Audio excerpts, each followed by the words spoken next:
the argument that says, Navason's kind of argument that we've done nothing wrong to the poor is to say, well, we do have these duties not to violate their human rights, not to contribute to their unjust impoverishment, and that's, Pogge wants to argue, what we're doing.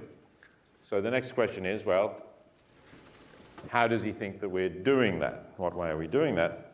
And there's quite a lot of empirical argument in that chapter, quite detailed. I won't go into all the details, but he talks about shared institutions that we have that cause or perpetuate poverty. I think this was raised in some of the discussion we had earlier.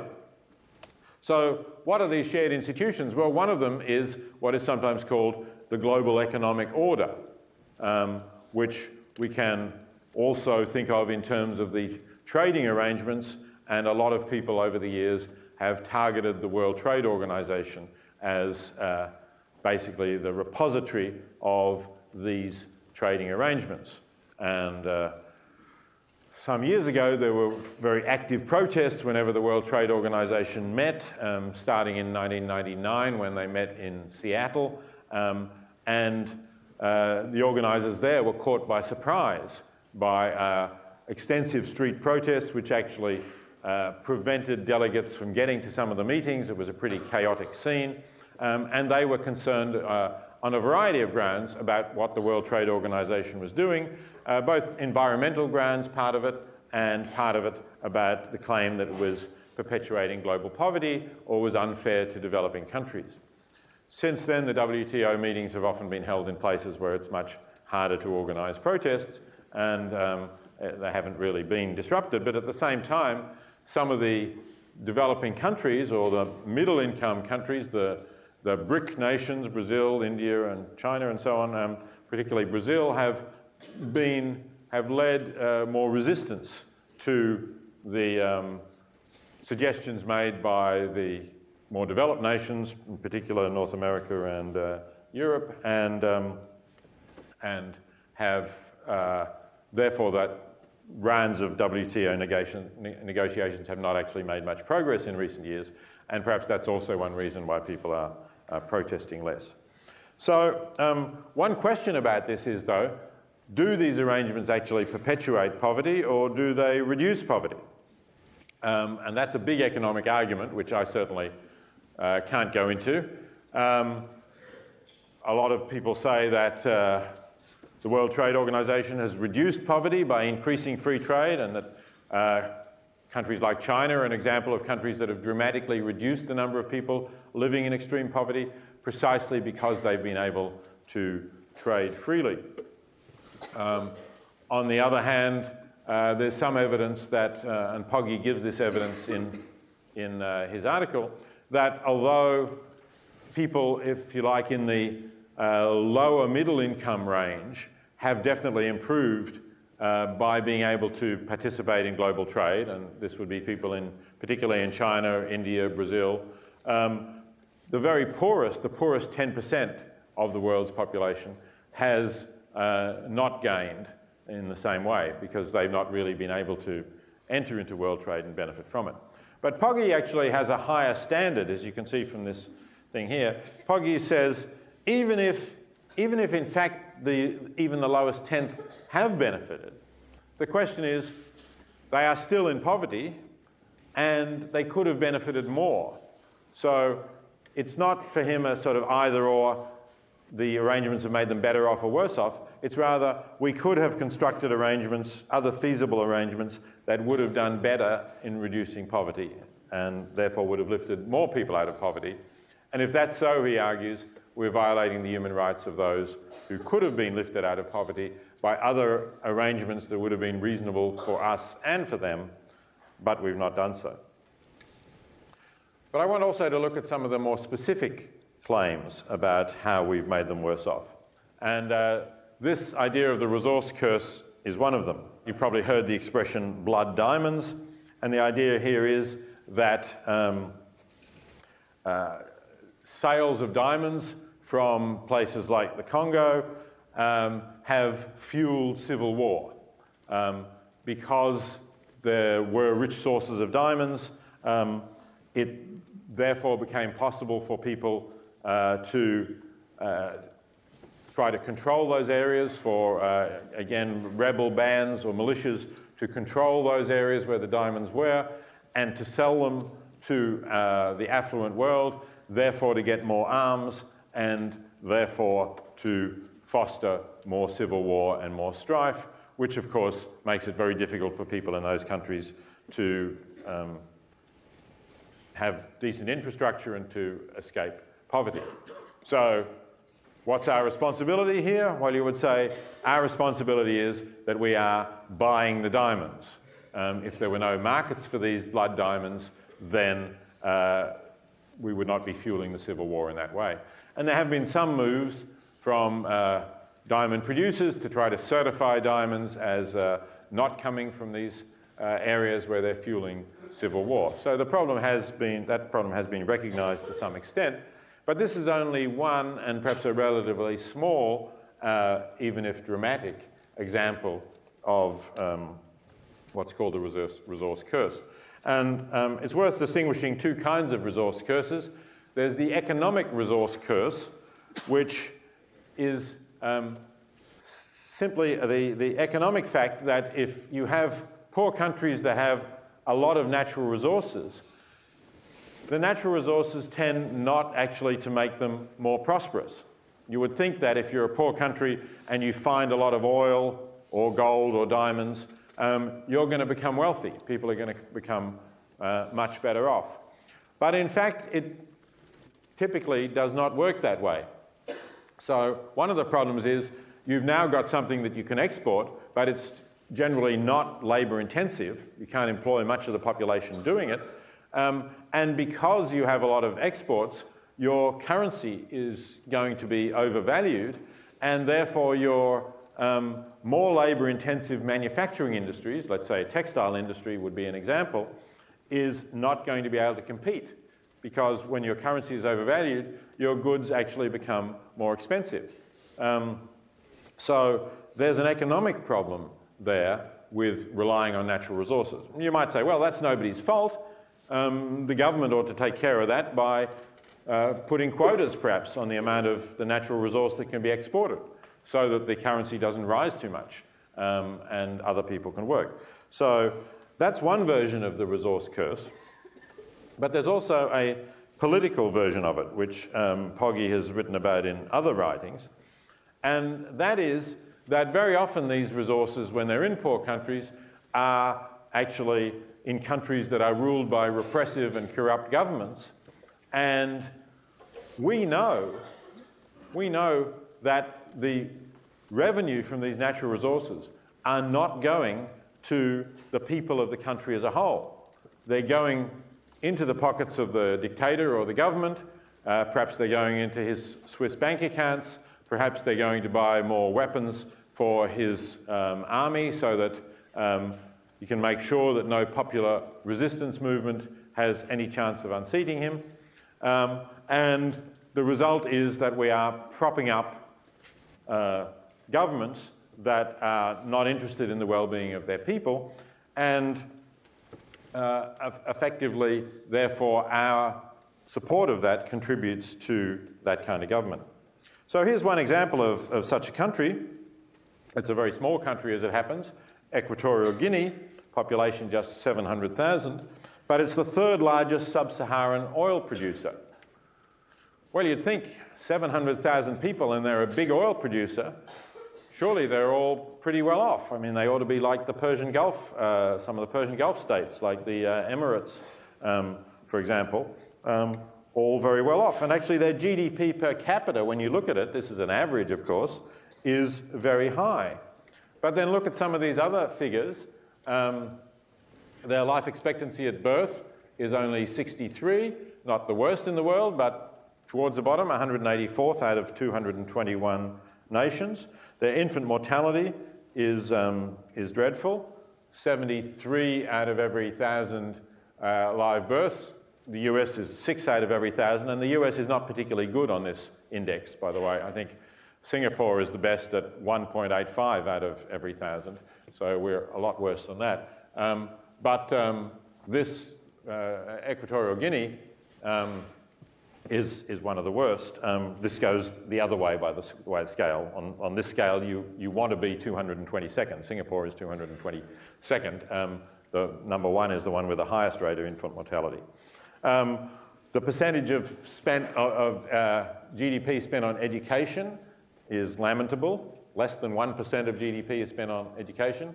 The US spends more than 5% and is not the best either. And the Human Development Index rating, which is a rating of health and income and education, also does very poorly. Well, the reason for this is, as you've guessed from what I've said, that this is a dictatorship. It's been run by this dictator, Teodoro Obiang, for a very long time now. Although they have had elections of a sort, it's pretty clear that the elections are not free and fair elections.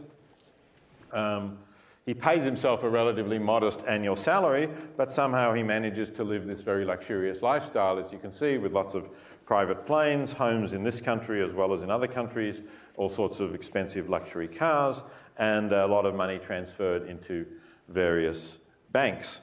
Now, where does the money come from? Well, it comes from some rather familiar names. Not only from these ones, there are foreign oil companies as well, but these are the oil companies that if you drive a car, you're quite likely to be filling your tank with.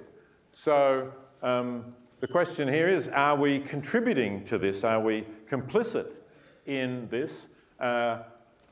In the wealth that is coming out of the oil wells of this country not being returned to the people of the country. And you could liken this in a way to receiving stolen goods. It's a crime if you know that goods are stolen and you buy them off somebody who you know has stolen them. That's a crime. You can go to prison for that. I think there's a reasonable sense in which Obiang, who seized power in a coup and has never, I think, been fairly re-elected, is stealing oil from the people of his country, from the people living there now and from future generations of his country. But we, perhaps in ignorance, pump it into the tanks of our cars and enable him to continue to do that. So that can be seen as one way in which we're violating the rights of the poor in Equatorial Guinea and in other countries where similarly natural resources are not returned to the people of the country from whom they come. So that would be one way in which I think you could support Poggy's argument of a specific rights violation. He says we either, remember that slide said we intend, foresee, or should foresee. So I suppose for most of us this would have to be the should foresee, but it requires a certain level of information and education to get people to know this.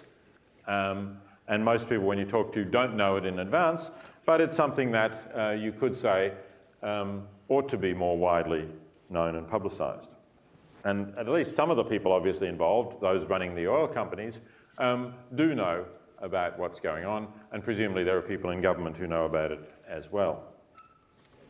So that's one example that I think is a reasonably specific one.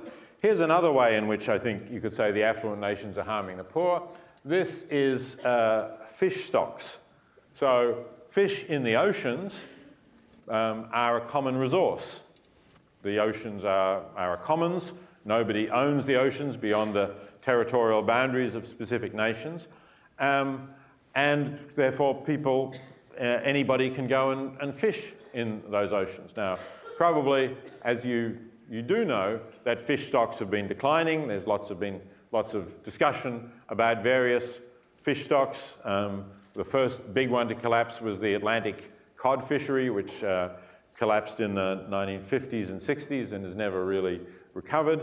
But there's a lot of other stocks around the world. Once that one ceased to exist, ceased to be commercially viable, the big international trawlers moved on and started exploiting other fish stocks.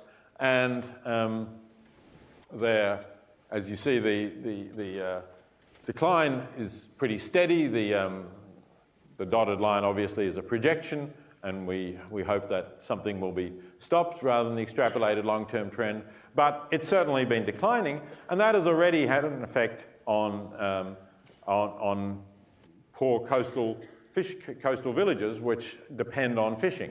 Because even if the trawlers don't come into the territorial waters, the fish move. The fish obviously don't know the territorial boundaries, so if you send international trawlers that scoop up the fish outside the territorial boundaries, and they're of course being sold to affluent nations, you don't sell them to people living in poverty because they've got no money to buy them. So essentially we're taking fish from the oceans for people who are already very well fed, and therefore there are fewer fish in the coastal waters where the coastal villages would fish for them. And this is particularly clear, for example, around the coast of West Africa. If you think of the map of Africa, that sort of curving area that sticks out to the west, which is just below Europe, just below countries like Spain. And they've been very heavily fished by international fisheries, mostly selling them to Europe. And one result of that, in fact, is a lot of illegal immigration into Europe by people in North Africa. And when at least some of these people have been asked, why are they leaving? Why are they taking very risky voyages in small boats to get from Africa to Spain? They say, well, I come from a fishing village. We used to have a decent living fishing, but the fish have gone now, so I have no choice. So that's another specific way in which I think you could say we are harming the poor, we are violating the rights of particular groups. We will be talking about this rather more. Climate change is also something that is largely caused by the affluent nations, and yet the people who are most seriously affected by it generally are people from the poorer nations who rely on rainfall to grow their crops.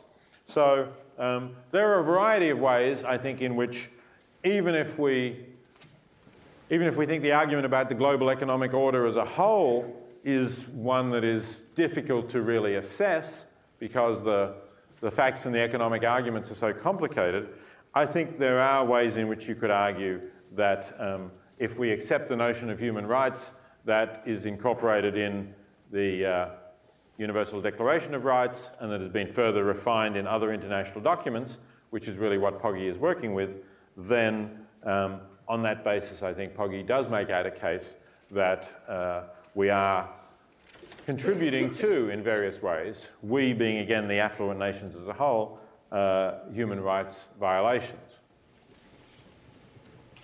And that raises the question, so what should we be doing about this? If this is true, then obviously as citizens we should try to change these unfair practices.